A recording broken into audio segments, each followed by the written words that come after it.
नमस्कार दोस्तों, आज हम एक दिग्गज IT company L&T technology services limited का इन डेप्थ एनालिसिस करेंगे। जैसा कि हम जानते हैं, इस कंपनी ने ओवर द ईयर्स लगातार अच्छे रिजल्ट प्रोड्यूस किए हैं, साथ ही साथ अपने शेयर होल्डर्स को बहुत ही अच्छा रिटर्न जनरेट करके दिया है। अभी रिसेंटली इसका Q4 2023-24 का रिजल्ट आया है, तो हम उसको एनालिसिस करेंगे, क्योंकि अभी का जो टफ इन्वायरमेंट है, जैसा कि हम सभी जानते हैं कि हमारी आईटी कंपनीज का मेजर रेवेन्यू यूएस और यूरोप से आता है। तो वहाँ जिस तरह से रिसेशन चल रहा है, स्लो डाउन चल रहा है, तो ऐसे टफ इन्वायरमेंट में हम एनालाइज करेंगे कि अभी इस कंपनी ने कैसा रिजल्ट प्रोड्यूस किया है। तो दोस्तों, हम इस कंपनी को quarter on quarter and year on year दोनों ही तरह से एनालिसिस करेंगे। तो दोस्तों, अगर हम क्वार्टर ऑन क्वार्टर इस कंपनी का रिजल्ट देखें, Q3 2023-24 को Q4 2023-24 से हम कंपेयर करेंगे।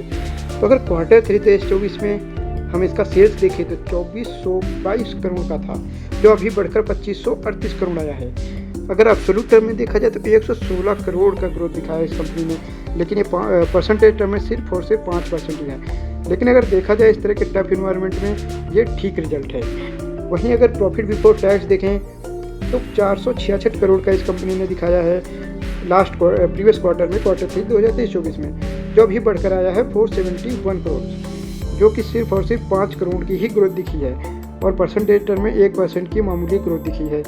और दोस्तों, अगर मार्जिन की बात की जाए तो मार्जिन कंपनी ने मेंटेन किया है, जो कि 20% इस क्वार्टर में भी है, तो ये एक अच्छी चीज़ है कंपनी के लिए। अब हम आगे नेट प्रॉफिट की बात करते हैं, जो प्रीवियस Q3 में 337 करोड़ था, जो अभी बढ़कर 341 करोड़ आया है। मामूली सी 4 करोड़ की ग्रोथ है, जो परसेंटेज में 1% आता है। और अर्निंग पर शेयर देखें दोस्तों, तो वो 31.79 था प्रीवियस क्वार्टर में, जो अभी इस क्वार्टर में बढ़कर 32.24 आया है। 0.45 की मामूली सी बढ़त है, परसेंटेज में 1% की। तो दोस्तों, अगर अभी के टफ इन्वायरमेंट को कंसीडर किया जाए तो ये क्वार्टर ऑन क्वार्टर रिजल्ट इतना बुरा नहीं है, ये ओके रिजल्ट है। दोस्तों, इस कंपनी को अब हम ईयर ऑन ईयर कंपेयर करेंगे इसके रिजल्ट को। तो इसके Q4 2023-24 के रिजल्ट को हम अब Q4 2022-23 से कंपेयर करेंगे। तो अगर सेल्स को देखा जाए तो Q4 2022-23 में इस कंपनी की सेल्स थी 2371 करोड़, जो अभी बढ़कर 2538 करोड़ आई है। अगर एब्सोल्यूट टर्म में देखा जाए तो 167 करोड़ की ग्रोथ है, जो परसेंटेज टर्म में 7% है। वहीं अगर हम ऑपरेटिंग प्रॉफिट मार्जिन की बात करें तो वो Q4 2023-24 में भी 20% था, जो अभी भी 20% है। तो इस कंपनी ने अपने मार्जिन्स को मेंटेन रखा है। वहीं प्रॉफिट बिफोर टैक्स की बात करें तो इस कंपनी का Q4 2022-23 में प्रॉफिट बिफोर टैक्स 462 करोड़ था, जो अभी बढ़कर 471 करोड़ आया है। एब्सोल्यूट टर्म में मामूली सी 9 करोड़ की ग्रोथ है, जो परसेंटेज में अप्रॉक्स 2% होता है। वहीं नेट प्रॉफिट की बात करें तो Q4 2022-23 में नेट प्रॉफिट था 341 करोड़, जो अभी प्रीवियस Q4 2023-24 में 341 करोड़ ही है। तो नेट प्रॉफिट में कोई चेंज नहीं। तो दोस्तों, अभी की इकोनॉमिक कंडीशन को देखें तो ये रिजल्ट उतना बुरा भी नहीं है, ओके कह सकते हैं। अब दोस्तों, अगर हम अर्निंग पर शेयर की बात करें तो Q4 2022-23 में 32 रुपीज़ 20 पैसे इसका अर्निंग पर शेयर था, और अभी इसका अर्निंग पर शेयर 32 रुपीज़ 24 पैसे है, जिसमें कि मामूली 0.04 पैसे की ग्रोथ है। परसेंटेज टर्म में 0.12% की ग्रोथ है। तो दोस्तों, इस कंपनी का हम ईयर ऑन ईयर रिजल्ट देखें तो ये फ्लैट सा है, बहुत अच्छा नहीं है, लेकिन जिस तरह की इकोनॉमिक कंडीशन है उस हिसाब से ये रिजल्ट ठीक सा है। तो दोस्तों, जैसा कि Q4 के रिजल्ट के साथ हमारा फाइनेंशियल ईयर 2023-24 कंप्लीट हो चुका है, तो अभी हम इसका कंपैरिजन लास्ट फाइनेंशियल ईयर 2022-23 के साथ करेंगे। तो अगर कंप्लीट फाइनेंशियल ईयर 2022-23 में देखें तो इस कंपनी की सेल्स थी 8014 करोड़ की, जो अभी बढ़कर 9647 करोड़ हो चुकी है। ग्रोथ देखी जाए तो 1633 करोड़ रुपए की रही है। परसेंटेज टर्म में 20%, जो कि बहुत ही अच्छी ग्रोथ है इस इकोनॉमिक कंडीशन में। वहीं हम ऑपरेटिंग प्रॉफिट मार्जिन की बात करें तो वहाँ स्लाइड सी गिरावट है, 21% ऑपरेटिंग प्रॉफिट मार्जिन से वो 20% पे आ गया है, 1% की गिरावट है। वहीं अगर प्रॉफिट बिफोर टैक्स की बात करें तो वो 1644 करोड़ था प्रीवियस फाइनेंशियल ईयर में, जो अभी बढ़कर 1804 करोड़ हो गया है। इसमें 160 करोड़ की ग्रोथ है, जो परसेंटेज में 9.7 अप्रॉक्स 10% की ग्रोथ दिखाई है इसने। वहीं नेट प्रॉफिट की बात करें तो 1174 करोड़ रुपए था प्रीवियस फाइनेंशियल ईयर में, जो अभी बढ़कर 2306 करोड़ रुपए आया है। 132 करोड़ रुपए की ग्रोथ दिखाई है इस कंपनी ने, जो कि परसेंटेज टर्म में 11% होता है। अर्निंग पर शेयर को देखें तो 110 रुपये 77 पैसे था लास्ट फाइनेंशियल ईयर में, जो अभी बढ़कर हो गया है 123 रुपये 28 पैसे, जिसमें 12 रुपये 51 पैसे की ग्रोथ दिखी है, जो कि परसेंटेज में 11% होता है। तो ये एक अच्छी ग्रोथ है। जिस तरह की अभी इकोनॉमिक कंडीशन है उसके अकॉर्डिंग ये बहुत ही अच्छी ग्रोथ है। तो दोस्तों हमने देखा कि इस फाइनेंशियल ईयर को जब हमने प्रीवियस फाइनेंशियल ईयर से कंपेयर किया तो कंप्लीट फाइनेंशियल ईयर में इसकी रेवेन्यू ग्रोथ अच्छी है, वही प्रॉफिट ग्रोथ भी अच्छी है।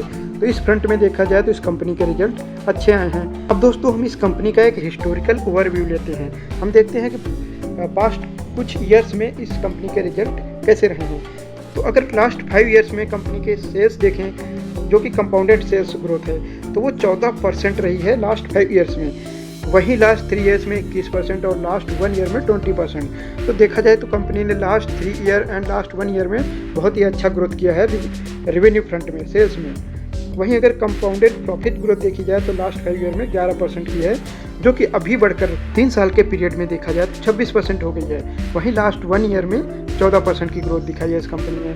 वहीं अगर स्टॉक प्राइस CAGR देखा जाए कि कंपनी ने कितना रिटर्न जनरेट किया है अपने शेयर होल्डर्स को, तो वो देखा जाए तो लास्ट 5 ईयर में 25% रहा, लास्ट 3 ईयर्स में 36% और लास्ट 1 ईयर में भी शेयर 32% चला है। तो देखा जाए तो दोस्तों कंपनी ने अपने सेल्स ग्रोथ और प्रॉफिट ग्रोथ से ज़्यादा रिटर्न दिए हैं, जो कि ऐसी क्वालिटी कंपनियों में होता है अक्सर कि जिन कंपनियों में होप ज़्यादा रहती है, जिन कंपनियों में के अच्छे रिजल्ट आते हैं, वो अपने रिजल्ट से भी ज़्यादा अच्छे रिटर्न देते हैं। वो अपनी सेल्स ग्रोथ और प्रॉफिट ग्रोथ से भी ज़्यादा उनका स्टॉक प्राइस ग्रो करता है।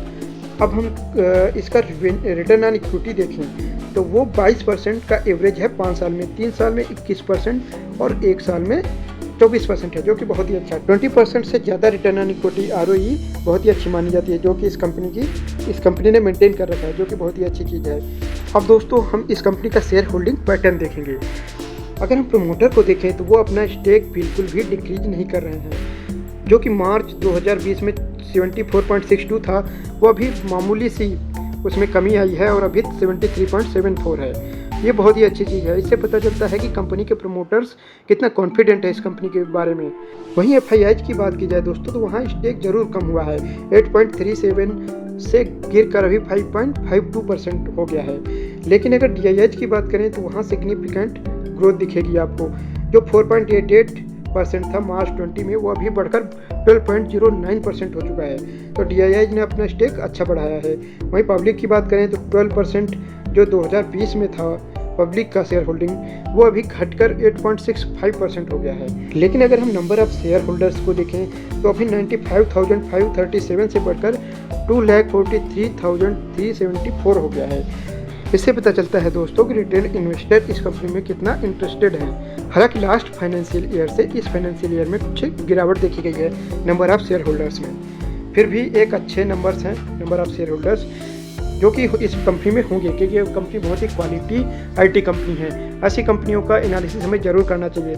जैसा कि हम देख रहे हैं कि इस तरह के टफ इकोनॉमिक इन्वायरमेंट में भी इस कंपनी ने अच्छे रिजल्ट दिए हैं, लेकिन ऐसी कंडीशन में ये रिजल्ट अच्छे हैं, जो कि आगे चल के फ्यूचर में जब इकोनॉमिक कंडीशंस अच्छी होंगी तो हम देखेंगे कि इस कंपनी के वापस रिजल्ट बहुत ही अच्छे आएंगे। अब दोस्तों हम इस कंपनी के कुछ बेसिक डिटेल्स और रेशियोज देख लेते हैं। कंपनी का मार्केट कैप अभी सिर्फ 48,374 करोड़ है, जो कि बहुत ज़्यादा नहीं है। देखा जाए तो ये कंपनी भी बहुत बड़ी नहीं है, इस कंपनी में बहुत ग्रोथ हो सकती है। वहीं अगर करंट मार्केट प्राइस को देखा जाए दोस्तों तो वो 4574 रुपीज़ है। अगर 52 वीक हाई और लो को देखें तो अभी रिसेंटली ही इस शेयर ने अपना हाई मारा था 5885 का, और इसका जो 52 वीक लो है वो 3670 है। अपने 52 वीक हाई 5885 से ये शेयर गिरकर अभी 4574 आ गया है। ऐसे शेयर को ऐसे ही गिरावट में कंसीडर करना चाहिए, जो कि अच्छे रेट में मिल जाएंगे अक्सर। अब स्टॉक का PE देखा जाए तो 38.4 है, जो कि अच्छा है। ऐसे ग्रोथ कंपनी का अगर PE 40 से बिलो मिलता है तो बहुत ही अच्छा होता है। बुक वैल्यू देखा जाए तो 478 रुपीज़ है इस कंपनी का। डिविडेंड यील्ड देखा जाए दोस्तों तो 0.98%, अप्रॉक्स 1% का डिविडेंड देती है ये कंपनी हर साल अपने शेयर होल्डर्स को। इस क्वार्टर में भी अभी फाइनल डिविडेंड डिक्लेयर किया है कंपनी ने, जो अभी हम डिस्कस करेंगे। अगर ROCE देखा जाए दोस्तों तो 33.1% है, जो कि बहुत ही अच्छा नंबर है। वहीं ROE 25.8% है। अगेन ये भी बहुत ही अच्छे नंबर्स हैं इस कंपनी के। फेस वैल्यू देखा जाए दोस्तों तो 2 रुपये है। इससे पता चलता है कि पास्ट में इस कंपनी ने स्प्लिट किया है। वहीं PEG रेशियो देखा जाए दोस्तों, प्राइस अर्निंग को अगर हम ग्रोथ के साथ कंपेयर करें तो वो आता है 2.95। अब यहाँ हमने दोस्तों ग्रोथ जो ली है वो लास्ट 5 ईयर्स का एवरेज लिया है। लास्ट 5 ईयर के एवरेज ग्रोथ से हमने इसके PE को डिवाइड किया है, तो वहाँ से PEG रेशियो आया है। अब यहाँ आप ग्रोथ कोई भी ले सकते हैं। मैं अक्सर लॉन्ग टर्म का ग्रोथ लेता हूँ, क्योंकि मैं लॉन्ग टर्म के अकॉर्डिंग इस कंपनी को एनालाइज करना चाहता हूँ। अगर डेट देखा जाए तो दोस्तों ये कंपनी ऑलमोस्ट डेट फ्री है। इस कंपनी के पास कोई डेट नहीं है। अब बारी है दोस्तों इस कंपनी के डिविडेंड की। इस कंपनी ने अपना फाइनल डिविडेंड इस साल का 33 रुपीज़ पर इक्विटी शेयर डिक्लेयर किया है। तो अगर आपके पास इस कंपनी के शेयर हैं तो बधाई हो दोस्तों, आपको प्रत्येक शेयर पे 33 रुपये का डिविडेंड मिलेगा। तो आज इस कंपनी का एनालिसिस यहीं पे समाप्त करते हैं। मिलेंगे नेक्स्ट वीडियो में किसी और कंपनी के इन डेप्थ एनालिसिस के साथ। नमस्कार दोस्तों।